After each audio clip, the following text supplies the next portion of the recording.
My name is Khululekani Ntakana. I'm a doctor of philosophy in construction management. I work for the University of Johannesburg, Department of Construction Management and Quantity Surveying. Inclusivity, I think it's very important to understand the term inclusivity for sustainable development. And I always say, that cities, can be inclusive and not sustainable. But a city cannot be sustainable if it is not inclusive. So basically, inclusivity is a variable of sustainability.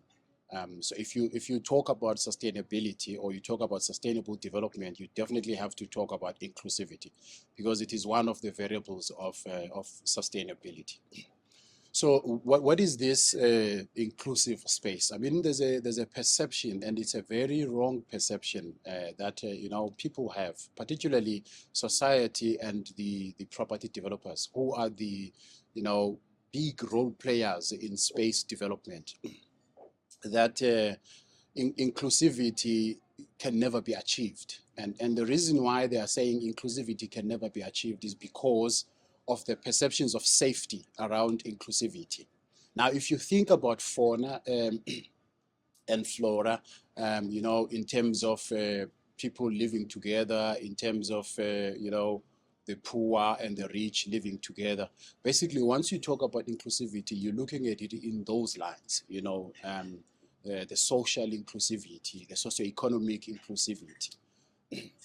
So basically, how can the poor live together with the rich? I mean, the perception among the rich is basically that they can't live with the poor because, I mean, the poor will they're not safe around them, and those issues. So that is basically what we need to unpack, I mean, in this symposium, in terms of how can this be achieved. How can we change the narrative? How can we change the perception of safety around inclusivity? That is why you see now cities going towards the gated communities, having gated communities, and that is very which has a very negative impact, in terms of the spatial planning and development in cities.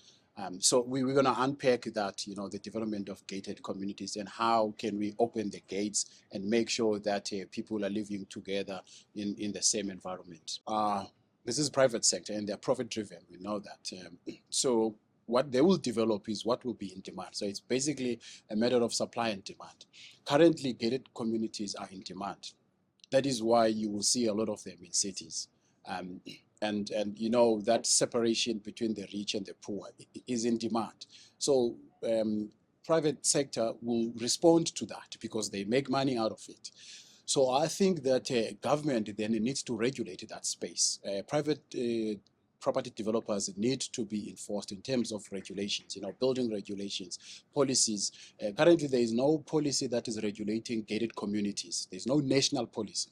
Some provinces, they do have those policies like inclusionary housing policy, which is a provisional, policy. It's not national policy.